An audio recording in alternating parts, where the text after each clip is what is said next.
على محمد صلى الله عليه وسلم. Assalamualaikum warahmatullahi wabarakatuh. Innal hamdalillah wassalatu wassalamu ala Rasulillah wa ala alihi wa sahbihi wa man tabi'ahum bi ihsan ila yaumil qiyamah. Kepada seluruh para penuntut ilmu, terkhusus kepada keluarga besar, keluarga muslim di Munchen, Jerman, yang semoga Allah senantiasa memberikan kepada kita hidayah kebenaran. Karena sesungguhnya pada dasarnya setiap manusia, apapun kondisinya, apapun level keimanannya dan apapun latar belakangnya, dia tetap membutuhkan hidayah pada setiap jalan hidupnya. Hari ini yang bermaksiat pun membutuhkan hidayah, supaya kemaksiatan yang masih dia lakukan ditinggalkan olehnya. Hari ini yang sudah meninggalkan maksiat pun membutuhkan hidayah, supaya ketika dia sudah meninggalkan maksiat, dia diberikan istiqomah. Hari ini pun yang taat pun masih membutuhkan hidayah, karena sesungguhnya supaya memberikan kepadanya setiap ilmu yang dia dapatkan semakin ditambahkan oleh Allah dan bertambah utuh. Karena terkadang ilmu yang kita dapatkan baru separuh. Tetapi kita belum mendapatkan ilmu-ilmu yang Allah ajarkan pada kehidupan kita semuanya. Makanya jangan terlalu sombong kalau kita baru belajar, baru ikut sunnah, lalu kita menyombongkan diri kita. Kita tetap sangat membutuhkan hidayah. Karena ilmu dan ketaatan yang sudah kita lakukan belum semuanya sempurna kita ketahui dan belum semuanya sempurna kita kerjakan. Bahkan kalaupun kita sudah mendapatkan ilmu yang berlimpah, kita pun masih membutuhkan hidayah. Karena pada dasarnya kita sangat membutuhkan hidayah walaupun manusia sudah mendapatkan ilmu yang berkah, ilmu yang banyak, ilmu yang bermanfaat. Tapi dia pun tetap membutuhkan hidayah karena dia butuh pertolongan supaya diwafatkan pada kondisi husnul khatimah. Itulah rahasia kenapa Rasulullah dengan kesempurnaan ilmunya, kesempurnaan hatinya, kesempurnaan amalnya, beliau pun tetap meminta hidayah kepada Allah setiap pagi dan setiap sore. Allahumma inni as'alukal huda wa tuqa wal afafa wal ghina. Dan itu doa merupakan permohonan untuk minta hidayah. Ya karena kita paham bahwasanya memang tidak ada manusia di atas muka bumi ini yang tidak lepas dari kebutuhan kepada hidayah yang Allah bagikan kepada mereka yang tidak pernah bosan untuk meminta. Semoga kita termasuk orang-orang yang mendapatkan hidayah. Apapun latar belakang dan apapun amal ataupun grade keimanan yang kita miliki, kita memiliki benang merah yang sama. Kita berhajat besar kepada hidayah di dalam kehidupan. Alhamdulillah, tentunya kita senantiasa bersyukur kepada Allah atas seluruh nikmat yang Allah berikan pada kehidupan kita, sehingga kita senantiasa memaknai kehidupan kita dengan kelapangan, dan kelapangan itu tidak akan pernah kita peroleh kecuali adalah dengan kesyukuran. Sesungguhnya syukur itu kayak mesin produksi, di mana produksi yang diolah oleh mesin yang bernama syukur menciptakan kepada kita ketenangan, menciptakan kepada kita ketenangan, kelapangan, dan kecukupan. Dan itu tidak akan bisa kita dapatkan sampai kita menformat hati kita selayak mesin bernama mesin kesyukuran. Maka sesungguhnya siapapun yang terus berupaya untuk senantiasa bersyukur, tidak membandingkan hidupnya dengan hidup orang lain, tidak banyak melihat teras kehidupan orang lain, maka dia sejatinya telah menjaga mesin pada hatinya supaya mesin itu bekerja sebagai bagian dari produk kesyukuran. Nanti hasilnya dia akan merasakan ketenangan, dia akan merasakan kelapangan, dan pasti akan merasakan kecukupan. Karena inilah tiga perkara yang menjadi simbol sesuatu yang paling berharga dalam kehidupan itu adalah ketenangan, kelapangan, dan kecukupan. Berapa banyak orang hari ini pintar, tapi belum tentu hidupnya tenang. Saya pernah membaca sebuah artikel, ada anak cerdasnya luar biasa. Sebelum usia 17 tahun dia telah menyelesaikan program beasiswa S2 bahkan S3. Tapi ternyata ketika dia di usia 25 tahun dia resign dari pekerjaannya dan dia merasa bahwasanya masa kecilnya direnggut sama orang tuanya untuk terus belajar dan hari ini dia tidak merasakan ketenangan. Belum tentu orang yang kaya mereka merasakan kecukupan. Berapa banyak orang yang pundi-pundi hartanya sudah sangat berlimpah tetapi tidak pernah merasa cukup. Padahal sejatinya kehidupan semakin ditinggalkan dan kematian semakin didatangi dan ditujukan. Sehingga akhirnya Masya Allah, sehingga dia di dalam kehidupan tersiksa, bukan karena tidak adanya harta yang dia peroleh, tetapi dia tersiksa oleh sikap hatinya yang terus merasa kekurangan. Dan belum tentu di dalam kehidupan ini akan mendapatkan kelapangan, karena berapa banyak orang yang terkenal tetapi belum tentu lapang hatinya. Sehingga terkadang setiap waktunya dia harus terkoneksi terus dengan sosial medianya, dia merasa harus terkoneksi dengan para followernya, dan terkadang dia rapuh untuk menghadapi hujatan dan bulian yang ditujukan kepadanya. Cenderung emosional, cenderung marah-marah, ketika ada nada-nada miring yang ditujukan kepadanya di tengah di tengah keterkenalan yang dia dapatkan. Inilah yang menjadikan kita paham puncak tertinggi rasa pada kehidupan yang tidak bisa dinilai dengan uang itu adalah ketenangan, kelapangan, dan kecukupan. Dan ini tidak akan mungkin dimiliki seseorang sampai dia menjadikan hatinya selayak mesin produksi yang bernama kesyukuran. Dia terus bersyukur, memperhatikan syukurnya setiap waktunya, tidak mudah untuk terpesona dengan apa yang dia lihat, tidak terlalu membandingkan kehidupannya dengan orang lain, yakin bahwasanya takaran Allah itu takaran yang pas dan tidak akan pernah tertukar dan tidak akan pernah salah di dalam setiap memberikan kehidupan manusia. Maka inilah orang-orang yang akan mendapatkan ketenangan, kelapangan, dan kesyukuran. Semoga semua ilmu yang kita pelajari, semua pekerjaan yang hari ini kita lakukan di kantor kita, semua bisnis yang kita rintis, bukan untuk mengejar kekayaan, tetapi kita mengejar ketenangan, kelapangan, dan kecukupan. Dan itu bernama dengan kesyukuran. Dan inilah pentingnya bagi kita. Betapa dahsyatnya kehidupan ketika kita senantiasa bersyukur kepada Allah dalam setiap kehidupan kita. Dan kesyukuran itulah yang memberikan rasa kehidupan yang bermakna dibandingkan orang yang tidak pernah bersyukur. Dan pastinya orang yang tidak pernah bersyukur, mereka mendapatkan kebalikan dari tiga ini. Mereka mendapatkan kesempitan, mereka mendapatkan kegelisahan, dan tentunya pasti mereka mendapatkan kekurangan yang tidak pernah cukup, walaupun hartanya berlimpah, walaupun mungkin dia terkenal, ataupun dia pintar.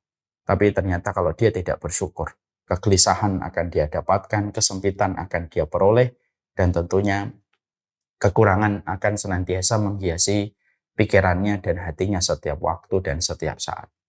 Inilah yang menjadikan kita betul-betul memahami syukur itu bukan masalah opsional. Syukur itu bukanlah masalah anjuran, tetapi syukur itu adalah bagian dari sebuah proses kewajiban manusia kepada Allah, bagaimana dia senantiasa wajib bersyukur kepadanya dalam setiap urusan kehidupan. Amin, insya Allah. Itulah yang menjadi perhatian kita. Kita pada kesempatan hari ini akan melanjutkan perjalanan panjang tadabbur kita kepada surat Al-Fatihah.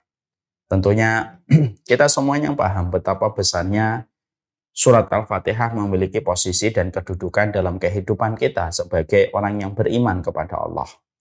Kita tidak bisa memisahkan surat Al-Fatihah pada keseharian kita.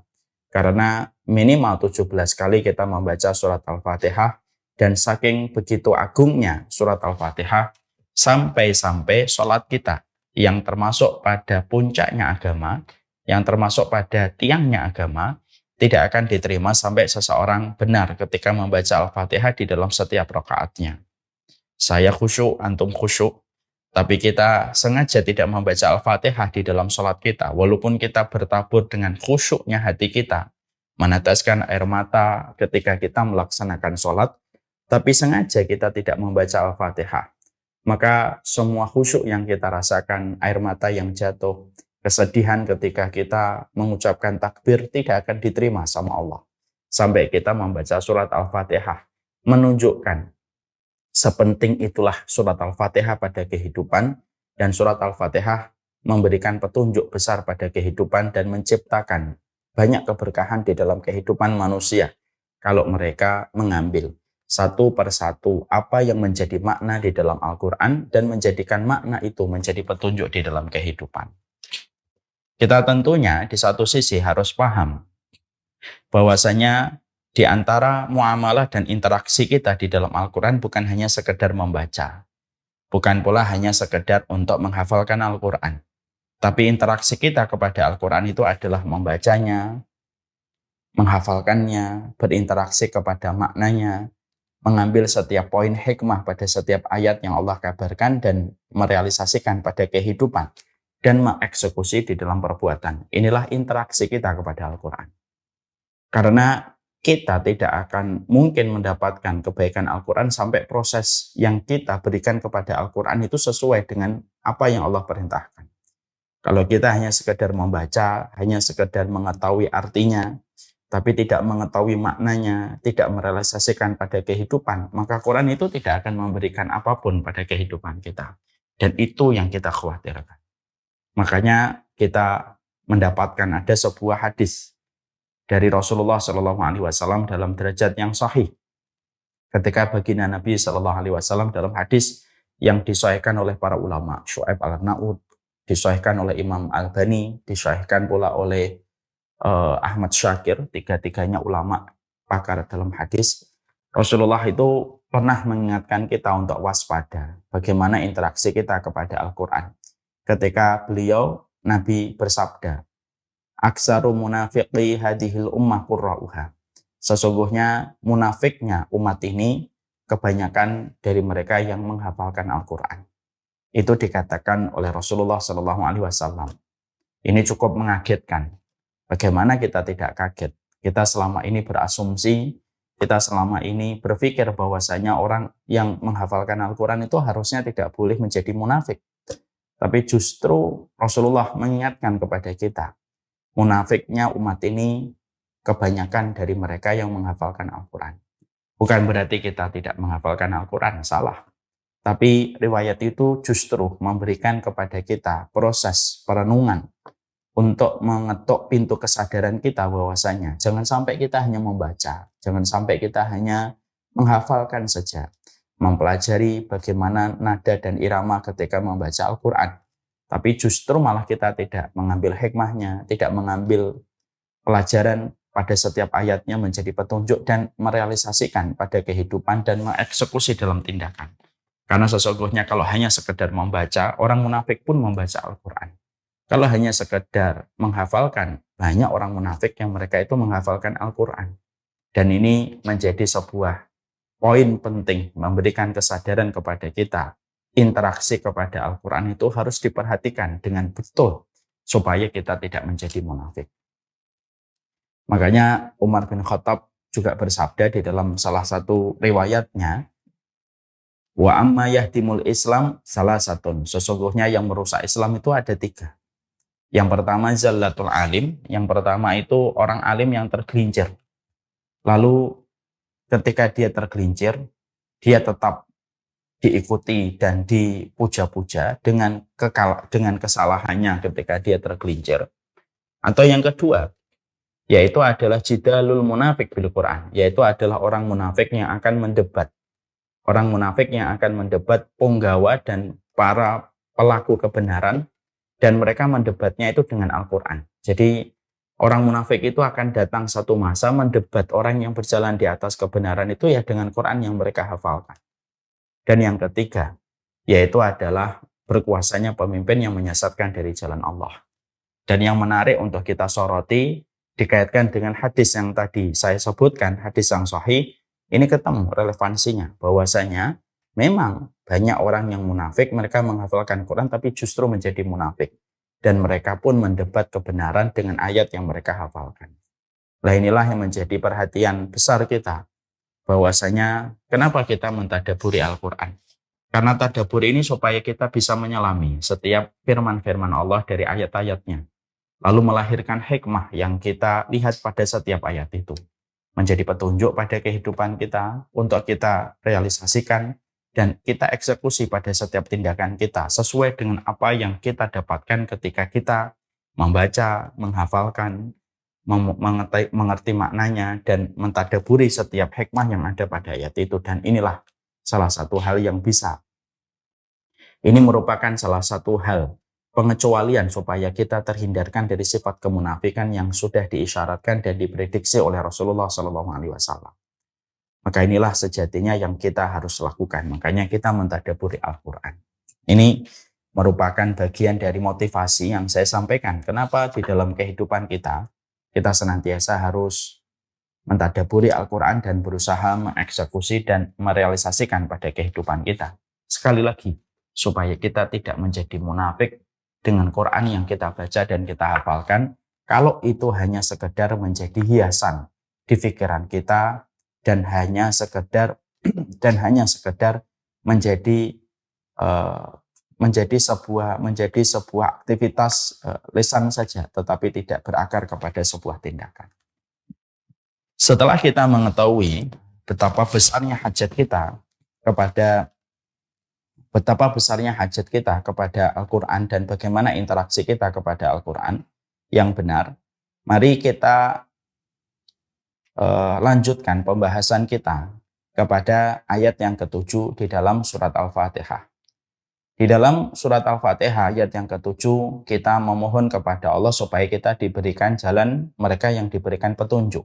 Siratal ladzina an'amta alaihim. Bahwasanya kita memohon kepada Allah supaya kita diberikan oleh Allah hidayah.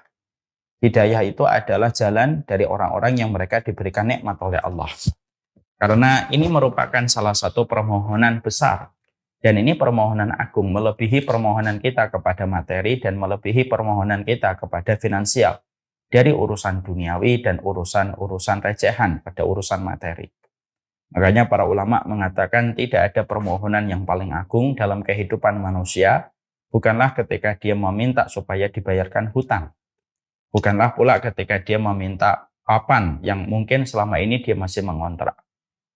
Bukanlah ketika dia minta supaya diberikan kebutuhan pangan ketika dia mungkin kehidupannya masih banyak turbulence dengan banyak ujian dalam masalah finansial.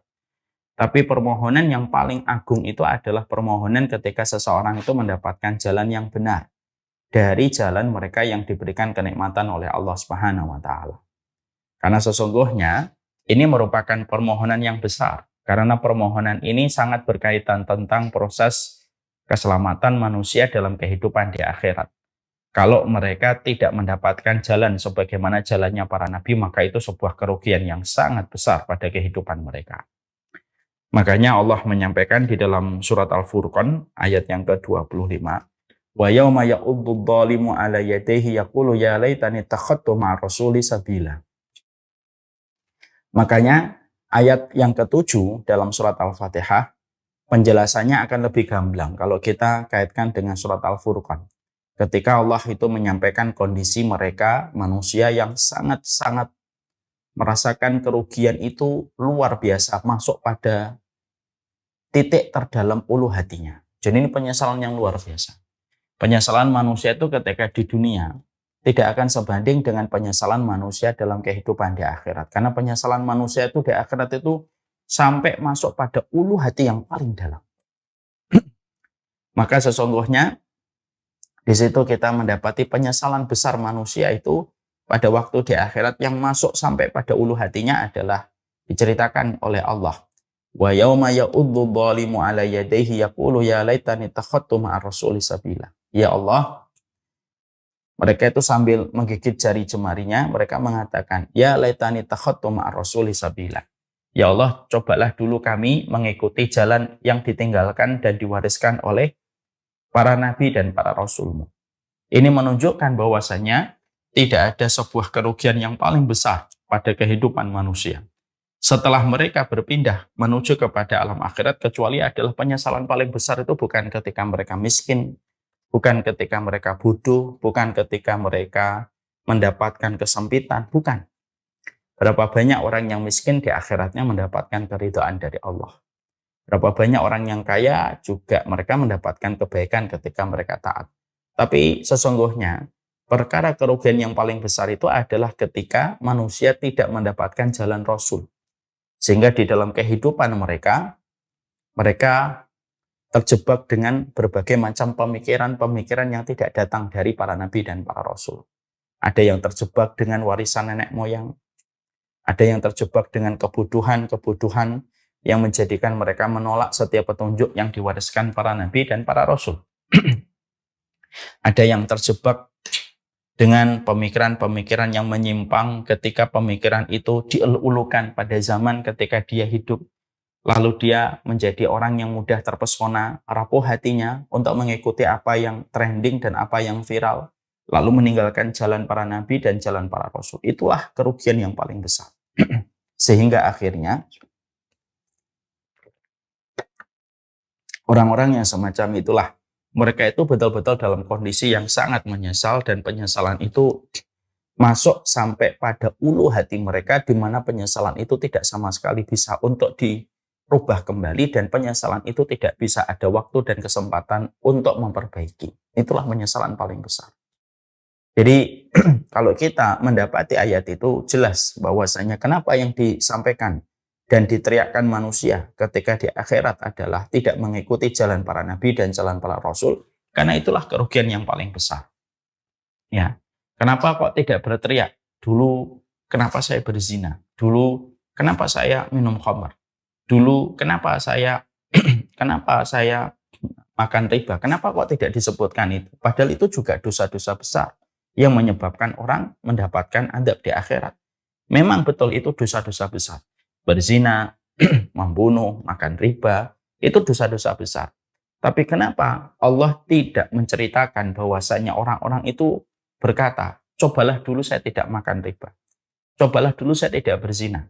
Tapi justru perkataannya itu adalah cobalah dulu kami itu mengikuti jalan para rasul. Kenapa kok yang diucapkan justru malah penyesalan mereka tidak mengikuti jalan para rasul? Karena dosa zina, dosa makan riba, dan semua dosa-dosa yang lainnya itu masih kalah jauh dibandingkan dosa ketika pada hidup seseorang. Mereka tidak mendapatkan jalan para nabi dan jalan rasul yang harusnya mereka eksekusi pada kehidupan mereka. Dan itulah dosa yang paling besar, yang menenggelamkan dosa-dosa yang lainnya, yang tidak diucapkan orang itu ketika menyesal di akhirat, kecuali yang disebutkan itu perkara yang paling besar yang membuat dia itu menyesal. Makanya sering saya sampaikan kan, kalau ada orang kehilangan mobil, di dalamnya ada laptop, di dalamnya ada sepatu, di dalamnya ada handphone. Maka mobilnya harga 500 juta, laptopnya harga 20 juta, handphonenya harga 20 juta, mungkin sepatunya harga 5 juta. Hilang bareng-bareng. Mobilnya 500 juta hilang, di dalamnya laptop harga 30 juta, handphone 20 juta. Maka pertama kali ketika dia menyadari mobilnya hilang, pasti yang dia sebutkan itu perkara barang yang paling mahal. Dia tidak mungkin menyebutkan sepatunya. Kenapa tidak menyebutkan sepatu? Karena sepatu cuma 5 juta. Kenapa dia tidak menyebutkan handphonenya? Handphonenya hanya 20 juta.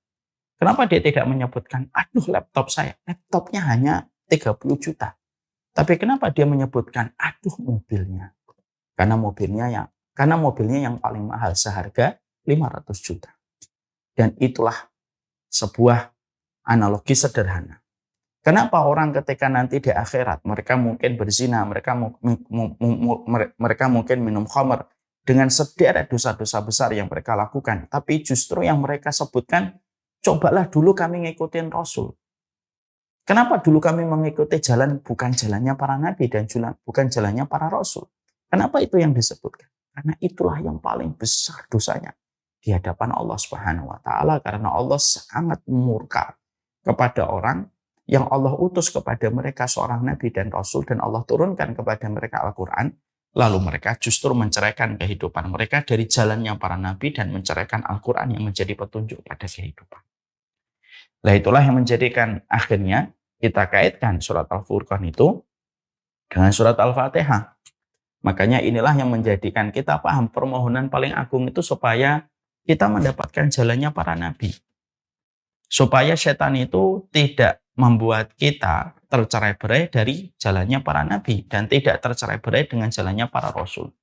Karena banyak sekali pada kehidupan kita terdistract dengan banyak hal. Sesuatu yang viral, sesuatu yang trending, sesuatu yang muncul bertubi-tubi di sekitar kita, itu bisa mencerai-beraikan kita dari jalan Allah yang lurus. Dan itu fitnah. Dan fitnah itu terkadang, Masya Allah, fitnah itu terkadang datang tak diantar, pulang itu tak memberi pesan. begitu cepatnya orang terkena fitnah. Lalu akhirnya dia keluar dari jalan kebenaran sebagaimana tali terurai seutas demi seutas dan tidak tersisa. Sehingga akhirnya tidak ada lagi yang tertinggal pada hatinya dan tidak ada lagi yang tertinggal pada jiwanya, kecuali adalah fitnah yang telah menjadikan dia jauh sekali dari agama Allah tanpa dia sadari. Dan itulah yang menjadikan kita akhirnya memahami betul kenapa permohonan paling agung dalam kehidupan manusia itu adalah meminta hidayah, di mana arti dari hidayah yang kita minta kepada Allah di dalam surat Al-Fatihah itu simpel. Jalannya para nabi dan jalannya para rasul supaya kita paham dan supaya kita meniti jalan itu. Lalu mati di atas jalan itu sebagai sebuah syarat keselamatan untuk mendapatkan visa pada kehidupan di akhirat dengan kelapangan ketika kita dimatikan di atas jalannya para nabi dan di atas jalannya para rasul. Makanya inilah yang menjadikan kita harus benar-benar paham ya. Jadi ketika kita berdoa ihdinas siratal mustaqim siratal ladzina an'amta 'alaihim, itulah permohonan paling besar. Dan tidak ada kebutuhan paling besar kita kecuali itu. Kemiskinan bisa jadi didapatkan oleh kita. Bisa jadi di antara kita ada yang mendapatkan hutang yang sampai hari ini belum dibayarkan dan belum mampu untuk membayarkan hutang. Bisa jadi ada di antara kita yang pernah terjebak kepada zina, lalu akhirnya kita menyesal hari ini terhadap perbuatan zina yang pernah kita lakukan. Dan berbagai macam kejadian mungkin pernah kita lewati. Tapi semua itu tidak boleh menenggelamkan bahwasanya kita harus senantiasa mengagungkan bahwasanya tidak ada perkara yang paling agung pada kehidupan manusia kecuali adalah semoga hidupku sesuai dengan kaum yang diridhoi oleh Allah. Semoga caraku berpikir, caraku memilih, caraku bersikap sama dengan kaum yang diberikan nikmat oleh Allah dari kalangan para nabi dan para rasul. Itu intinya. Ayat yang ke-7 pada surat Al-Fatihah di awal ayatnya, ihdinas siratal mustaqim siratal ladzina an'amta 'alaihim. Cara saya memilih rumah, cara saya untuk mengelola harta, cara saya ketika menyikapi informasi, cara saya untuk menjatuhkan pilihan, satu yang kita minta. Itu tidak keluar dari kebiasaan dan pakemnya orang-orang yang mendapatkan kenikmatan dari para nabi, dari para rasul, dari orang yang cinta kebenaran, dari orang yang mati syahid dan orang-orang yang solih yang harusnya menjadikan kita selalu diikutkan dengan mereka. Ini pula kalau boleh saya kaitkan agak luas, ini pula yang menjadikan kita paham masalah Palestina juga. Karena ini juga korelasi ayat ini sangat berkaitan erat dengan orang Yahudi. Ghairil maghdubi alaihim. Dan kita kemarin pada pertemuan yang terakhir sudah menjelaskan betapa jalan yang lurus itu ya jalan yang sama sekali jalan ini tidak tersusupi dan tercemari dengan orang Yahudi yang mereka mendapatkan sebuah kecelakaan besar orang Yahudi itu, yaitu adalah ketika mereka mendapatkan kecelakaan besarnya itu adalah mereka mendapatkan kemurkaan dari Allah. Makanya kalau kita kaitkan dengan orang Palestina, orang Syam, ketika kita mengucap ihdinas siratal mustaqim siratal ladzina an'amta 'alaihim, maka sesungguhnya termasuk orang-orang yang mendapatkan kenikmatan itu adalah orang-orang yang mati syahid. Sebagaimana yang kita jumpai hari ini di wilayah Syam, yaitu salah satu jantungnya wilayah Syam selain Damaskus, yaitu adalah Palestina. Yaitu adalah kita ini meminta supaya kita pun nanti dikumpulkan dengan mereka. Jadi maaf, kita ini sebenarnya yang benar bukan membantu. Karena konteksnya kalau membantu itu konteksnya membantu itu kayak dari atas ke bawah. Tapi ketika kita memberikan perhatian kita, memberikan pikiran kita, memberikan dukungan kita, loyalitas kita bersama dengan kaum muslimin kepada wilayah Syam dan kepada penduduk Syam itu, bukan karena kita lebih baik daripada penduduk wilayah Syam, enggak.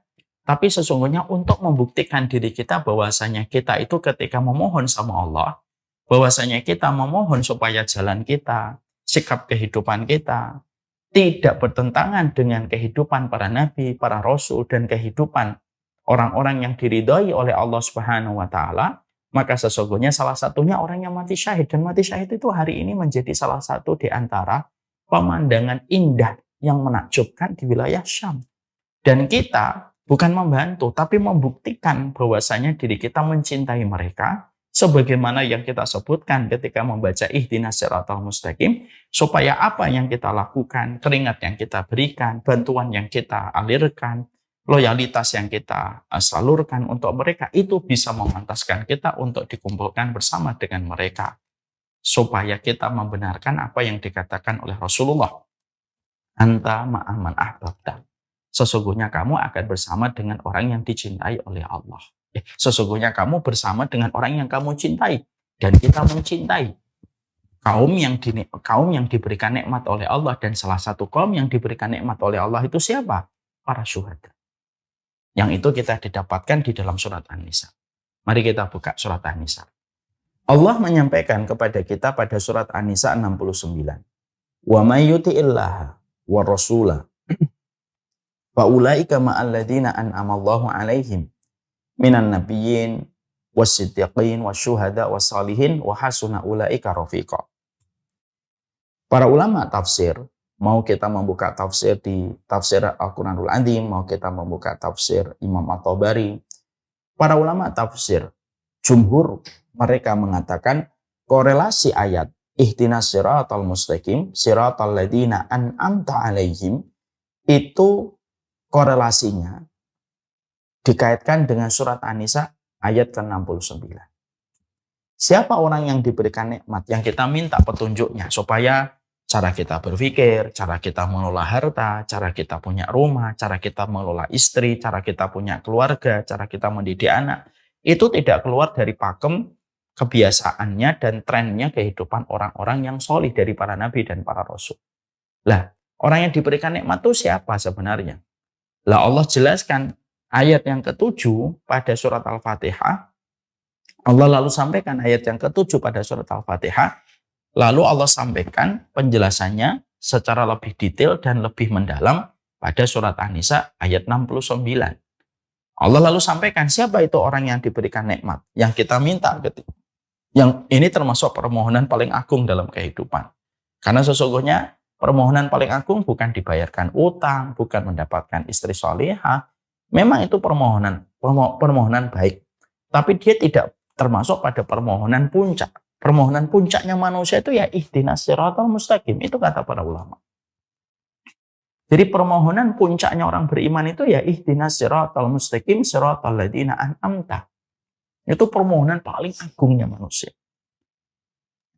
Makanya diwajibkan, kita bukan hanya diberikan pilihan untuk meminta dan berdoa dengan otak itu. Enggak. Allah mewajibkan doa itu untuk kita. Mana dalilnya kalau doa itu wajib? Lah kamu kan disuruh baca 17 kali di dalam satu hari. Berarti Allah wajibkan. Ketika kita berdoa misalkan Rabbi habli minas sholihin.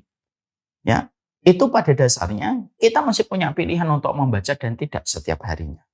Ya, kalau kita menjadi bapak dan kita sadar kita membaca. Kalau kita membaca Rabbana atina fid dunya hasanah, ya kita masih diberikan oleh Allah. Silakan baca atau tidak. Tapi kalau orang beriman ya harusnya membaca. Tapi kalau ihdinas siratal mustaqim itu diwajibkan. Kamu tidak punya pilihan untuk tidak membaca. Kalau tidak membaca dosa. Kenapa? Salatmu tidak sah. Kalau salatmu tidak sah, maka konotasinya adalah dosamu sangat besar sekali itu kalau akhirnya kamu tidak membaca. Makanya diwajibkan. Ini permohonan paling agung itu adalah kita diberikan oleh Allah jalan orang yang diberikan nikmat. Lah, jalan orang yang diberikan nikmat itu Allah sampaikan di dalam surat An-Nisa 69. Ketika akhirnya Allah menjelaskan itu ada 4. Siapa itu orang yang diberikan nikmat oleh Allah? Yaitu adalah golongan para nabi dan para rasul. Siddiqun, yaitu orang yang cinta kebenaran. Bukan hanya melakukan kebaikan, tapi mereka juga menjadi pelaku kebenaran. Yang ketiga syuhada, orang yang mati syahid. Yang keempat adalah orang yang solih. Maka relevansinya ayat ini, surat Al-Fatihah ayat yang ke-7, lalu relevansinya dengan surat An-Nisa 69 dengan kaitannya kita dengan masalah orang-orang Palestina. Yaitu kita sama ini sebenarnya. Kenapa kita hari ini memberikan perhatian kita, konsentrasi kita kepada masyarakat di Palestina karena masyarakat Palestina hari ini mendapatkan salah satu anugerah besar dalam episode kehidupan mereka, di mana anugerah paling besar pada kehidupan mereka itu adalah mereka itu mendapatkan kematian-kematian yang ada di sekitar mereka itu kematian mati syahid. Mereka tidak keluar dari wilayah Syam. Mereka menjaga wilayah Syam karena wilayah Syam itu merupakan wilayah iman. Sebagaimana sudah saya sampaikan. Wilayah Syam itu wilayah iman. Karena tanah iman itu ada 4. Ada Mekah dan Madinah. Makanya disebut wilayah iman. Dijadikan Dajjal tidak mampu memasuki 2 wilayah itu. Dan dijadikan sholat kita ketika di Mekah 100.000 dibandingkan sholat di tempat lain. Ya, dijadikan sholat kita di Madinah 1000 kali lipat daripada sholat di tempat yang lain. Tanah berkah, tanah yang dipenuhi dengan wilayah keimanan, yang dinas langsung oleh Allah dan Rasul yang dikatakan menjadi tanah haram.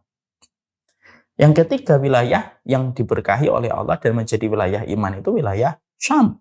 Sampai Rasulullah SAW mengatakan, Ra'aita amudal kitabi umtuzi'ah tahta wisadati fattaba'tuhu basari hatta ila Syam, ila ardi Syam.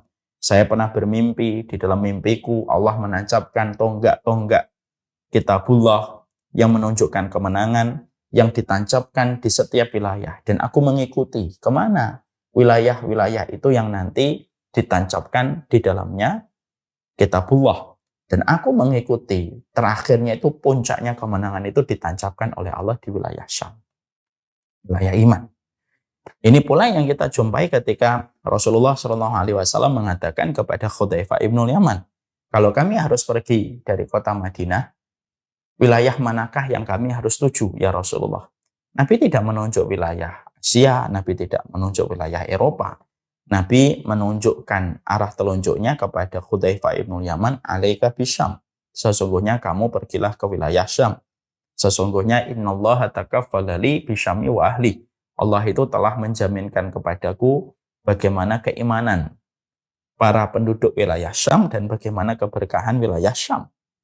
Sehingga dalam hadis yang lainnya sampai Nabi mengucapkan doa, Allahumma barik fi Syamina, Allahumma barik fi Syamina, Allahumma barik fi Syamina, wa fi Yamanina, ya Rasulullah, wa fi Yamanina. Sampai Nabi mendoakan, semoga Allah berkahi wilayah Syam, semoga Allah berkahi wilayah Syam. Diulang-ulang oleh Rasulullah sampai 3 kali.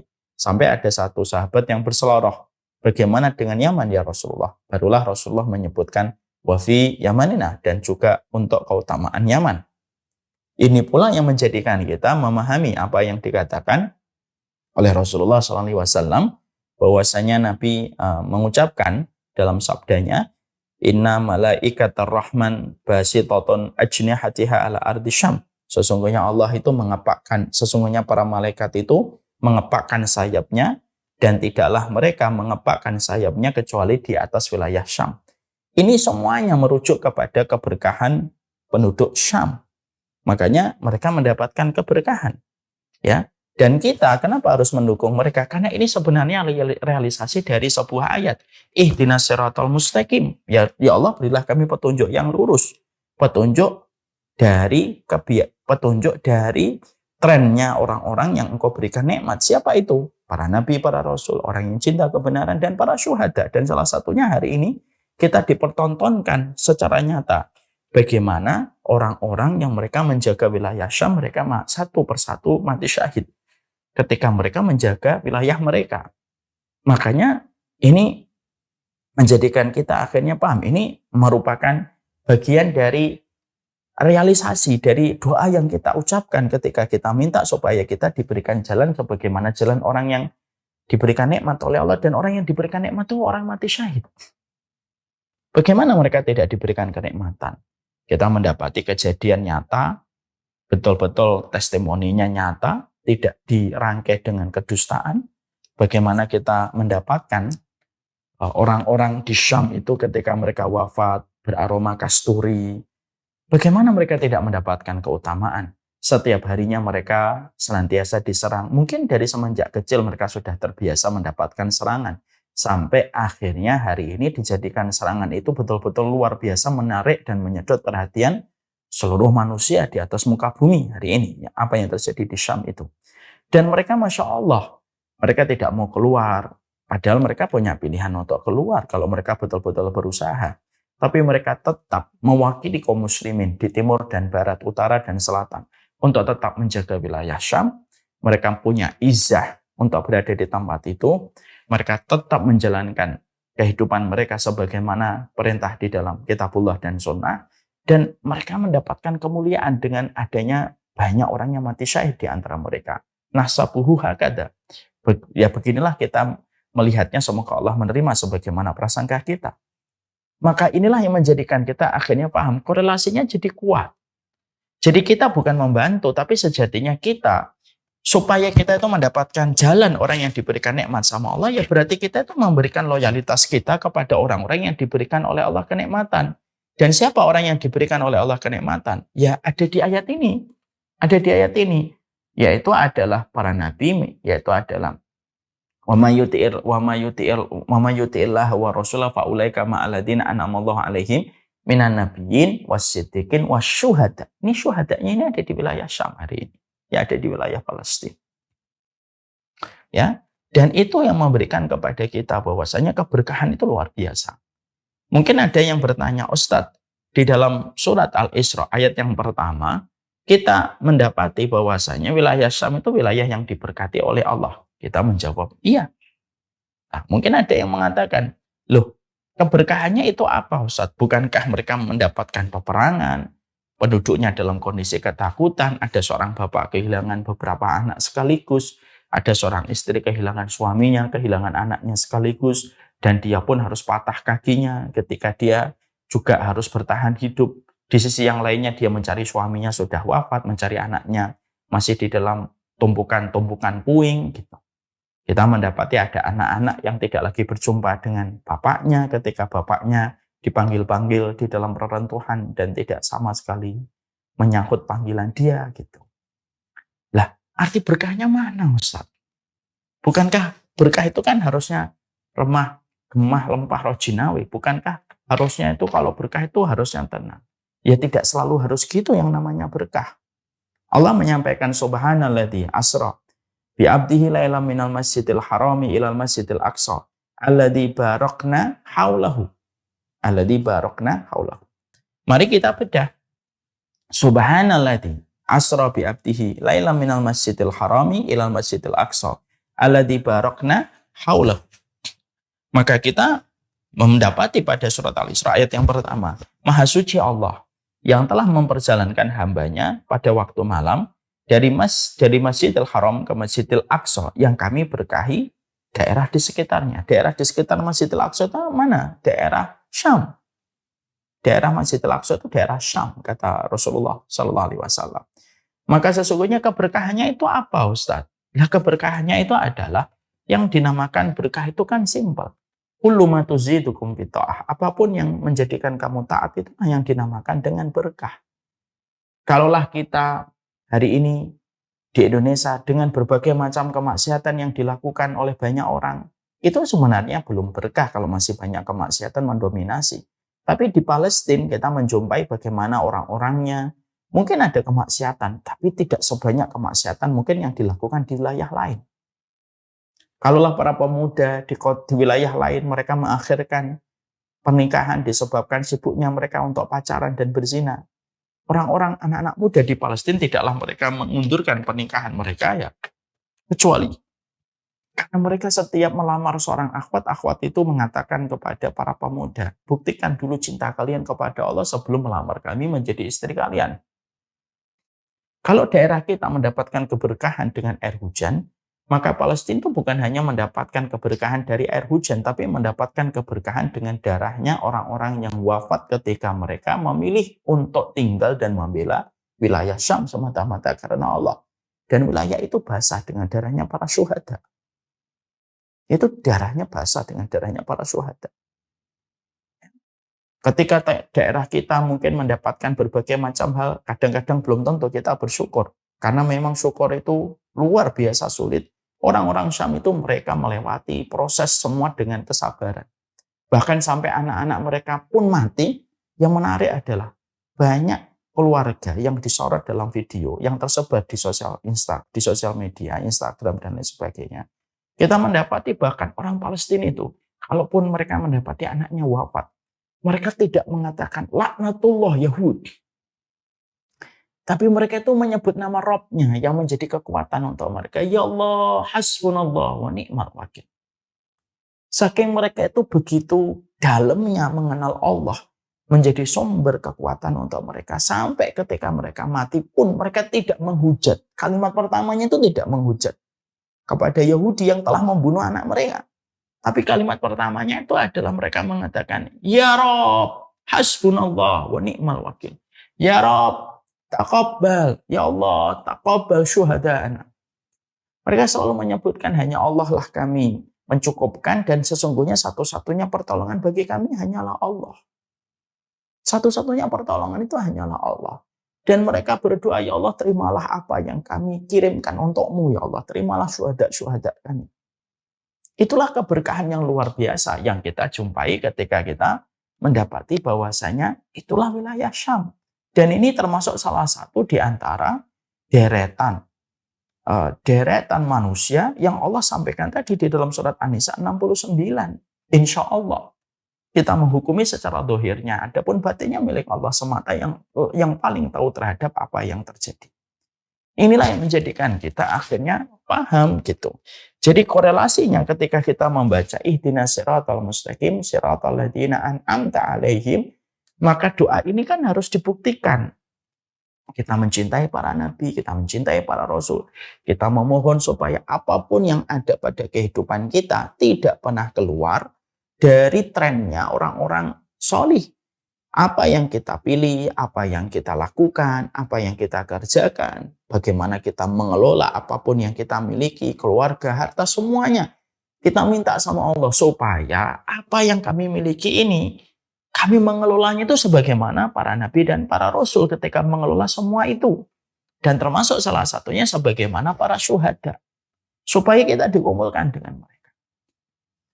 Makanya Masya Allah, kita tidak perlu lagi tidak perlu lagi kita kebingungan dengan berbagai macam narasi. Kalau kita sudah paham ayat-ayat Allah, fokus, tidak perlu lagi kita menjawab. Tidak perlu lagi kita merespon pertanyaan-pertanyaan yang sudah disampaikan dan dimunculkan dengan pertanyaan yang salah. Karena tidak ada jawaban untuk pertanyaan yang salah. Jadi kita tidak perlu lagi mengatakan, untuk menjawab siapa yang salah antara Palestina dengan Yahudi. Tidak perlu kita jawab. Sebagaimana ketika ada orang tanya, matahari itu panas. Ya tidak perlu kita jawab. Menjelaskan matahari panas itu melelahkan. Karena apa? Karena gimana sih saya menjelaskan matahari itu terang, matahari itu panas, sedangkan kamu pun tahu betapa terangnya dan betapa panasnya matahari ketika sedang bersinar, teriknya ketika di waktu siang. Jadi akhirnya ini korelasinya itu kuat sekali. Sehingga ketika kita memberikan perhatian kita kepada Palestina, sekali lagi bukan membantu, karena membantu konteksnya atas dan bawah. Tapi justru membuktikan, ya Allah, saya itu mencintai orang-orang yang mereka diwafatkan dalam kondisi mulia. Dan saya mencintai para syuhada yang hari ini wafat di Palestina. Karena apa? Karena syuhada termasuk orang yang Engkau berikan nikmat besar dalam kehidupan mereka. Dan kita memberikan dukungan, loyalitas.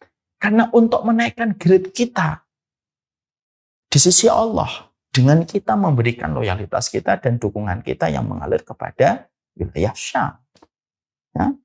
Jadi Allah itu, ini yang kita harus paham. Allah itu, kenapa Allah itu menyisakan Yahudi? Kan sudah saya sampaikan. Kenapa Allah tidak hancurkan Yahudi sebagaimana Allah menghancurkan Samud? Sebagaimana Allah menghancurkan kaum Ad, sebagaimana Allah menghancurkan kaum Lut. Mereka itu melakukan satu dosa, tapi langsung menjadi sebab tertimpanya mereka dengan adab yang menghilangkan mereka dan menyakan mereka dari atas muka bumi. Kaum Lut mendatangi laki-laki, dinyahkan oleh Allah, diangkat oleh malaikat sampai terdengar suara lolongan anjing mereka, sampai dihancurkan dan sampai mereka itu dilemparkan, dihempaskan dari langit yang tinggi, dihempaskan ke bumi lalu dilemparin batu. Habis. Kaumnya Nabi Nuh habis. kecuali yang beriman, yang naik kapal. Karena sesungguhnya kapalnya Nabi Nuh itu kapal penyelamat dengan izin Allah. Yang naik selamat, yang tidak naik tidak akan selamat. Kaumnya Ad, kaumnya Samud habis. Kenapa kaum Yahudi? Melakukan pembangkangan, mereka pengecut, mereka pernah menyembah kepada anak sapi, mereka membunuh para rasul. Tapi kenapa kejahatan mereka lebih banyak daripada kaum-kaum yang tadi saya sebutkan? Tapi justru malah mereka itu hidup sampai hari ini. Simple. Allah sisakan Yahudi pada kehidupan hingga akhir zaman karena Allah ingin untuk menyeleksi mana orang yang beriman, yang mencintai, orang yang menghadapi Yahudi, dan mana orang yang tidak peduli, orang yang menghadapi Yahudi dari kalangan orang-orang Palestina. Allah sisakan untuk menyeleksi manusia. Siapa yang betul-betul beriman dan siapa yang tidak beriman dalam masalah ketika Allah menyisakan Yahudi pada kehidupan. Makanya maaf sekali. Ya, maka sesungguhnya gini loh analoginya. Kalau ada yang suka berkata begini.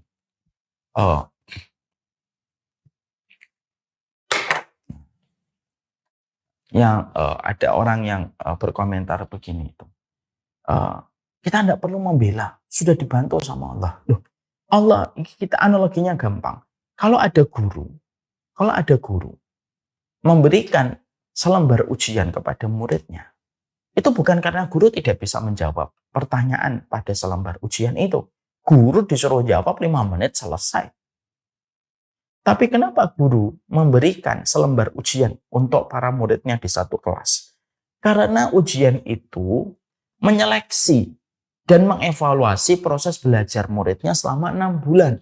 Karena guru tidak tahu apakah ini belajar atau tidak anak-anaknya ini. Karena kalau di rumah kan guru tidak tahu. Maka diseleksi dengan ujian itu. Sama, Allah menyisakan Yahudi bukan karena Allah itu tidak mampu untuk melenyapkan Yahudi. Ya, kecil melenyapkan Yahudi itu bagi Allah. Tidak usah Yahudi mereka berhadapan dengan pejuang-pejuang Islam dari Hamas, dari pejuang-pejuang Muslim yang ada di sana, itu pun mereka sudah kelabakan. Tapi kenapa Allah itu tidak menyelesaikan langsung Yahudi dengan kehendaknya, dengan sifatnya yang mutlak? Itu kan gampang, kecil.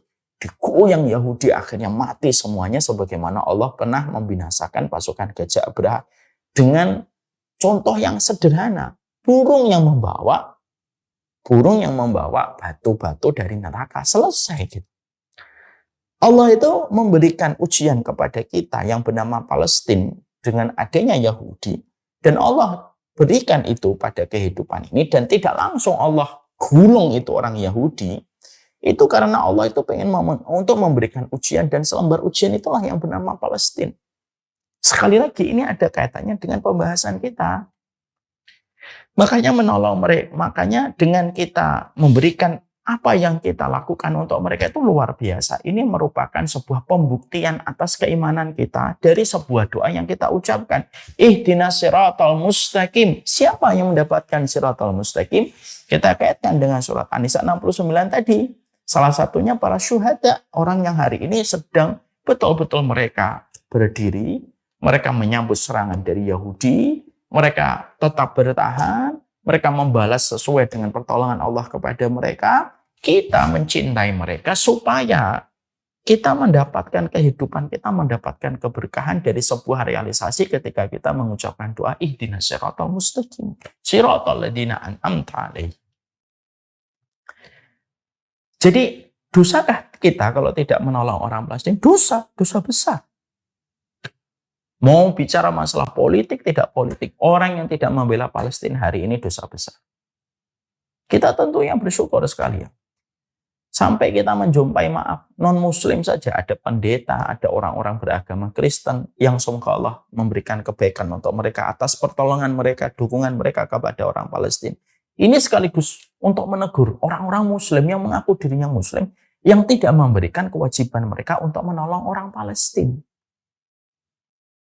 Kenapa Allah kirimkan orang-orang yang tersentuh hatinya dari orang-orang Kristen, para pendeta-pendeta yang baik gitu, yang mereka memberikan dukungan. Ini sebenarnya cara Allah juga untuk negur orang-orang Muslim hari ini yang mereka itu tetap tidak peduli dengan apa yang terjadi di Palestina. Ya. Jadi wajibkah kita menolong mereka? Wajib. Kewajiban ini tidak usah untuk diragukan dan tidak perlu untuk dibantah. Ini wajib hukumnya. Ya. Karena apa? Simpel, sederhana. Saya ambilkan sebuah contoh. Sebuah contoh begini. Ada sebuah riwayat yang datang dari baginda Nabi.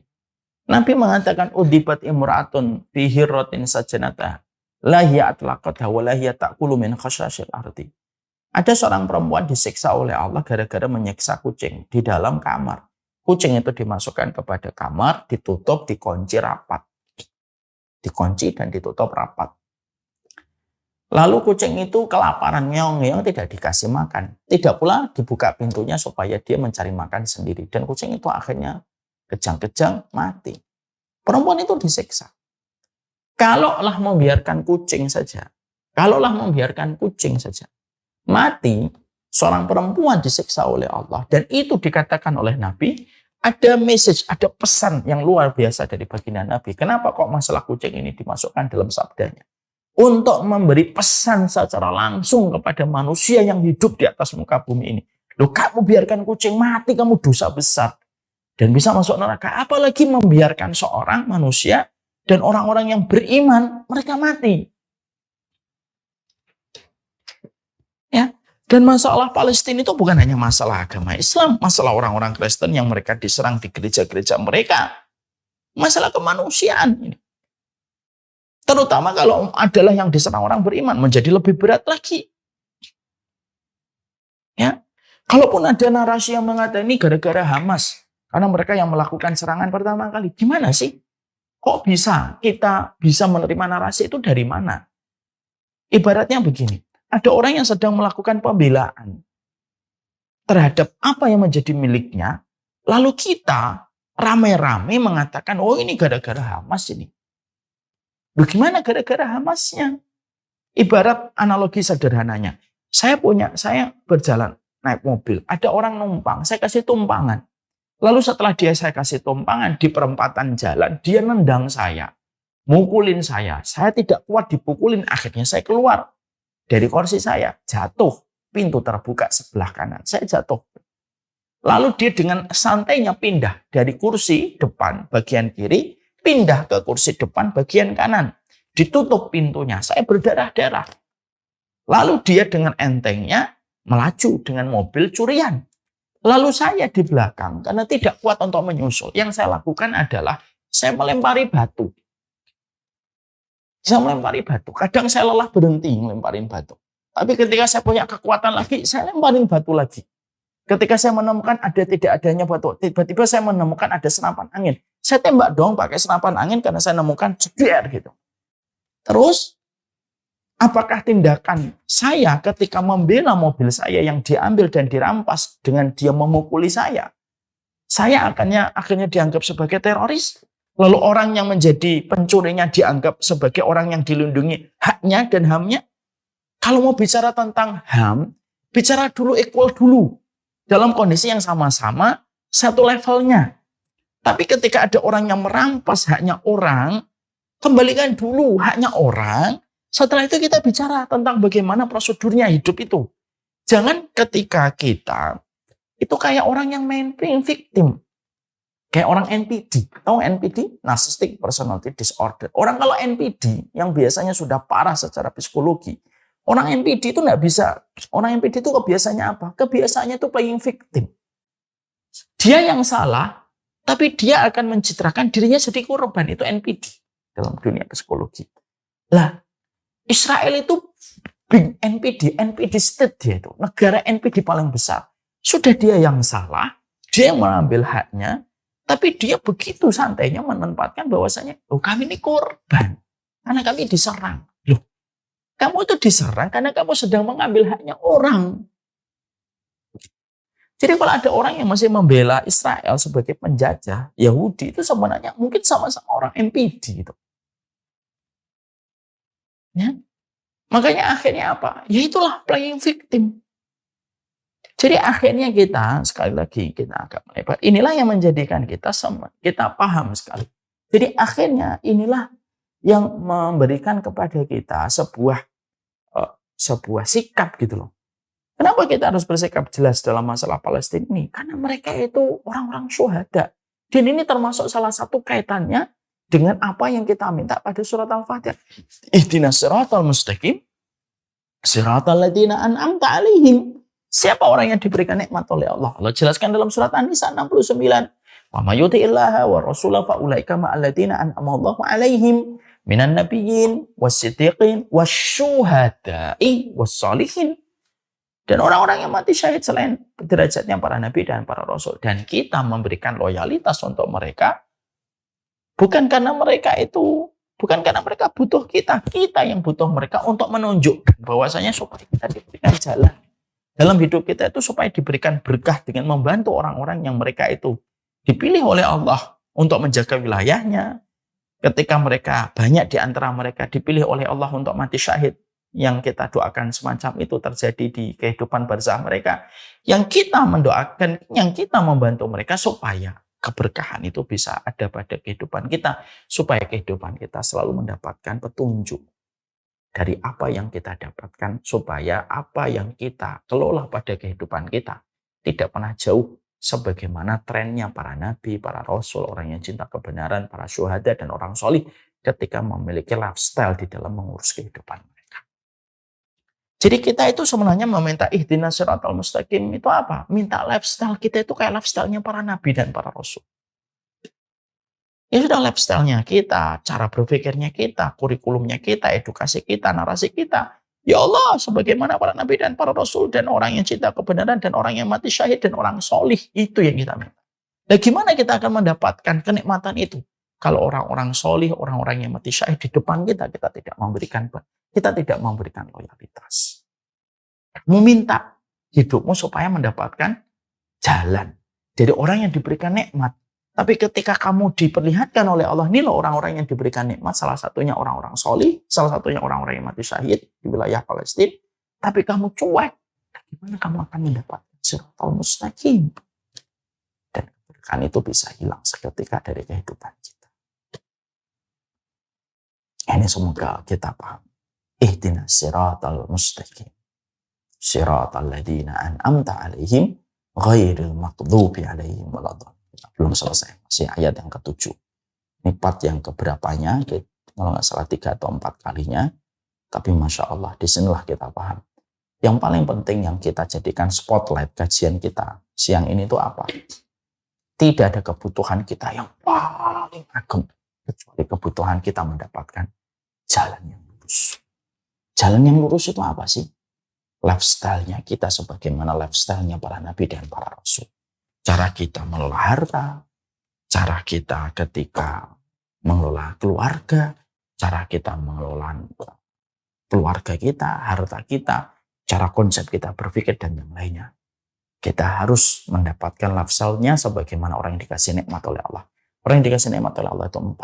Para nabi dan para rasul, orang yang cinta kebenaran, orang yang mati syahid, dan orang-orang yang mereka salih. Wallahu a'lam bishawab. Semoga Allah semakin menegaskan pemahaman kita terhadap setiap tadabbur kita kepada setiap ayat di dalam Al-Quran.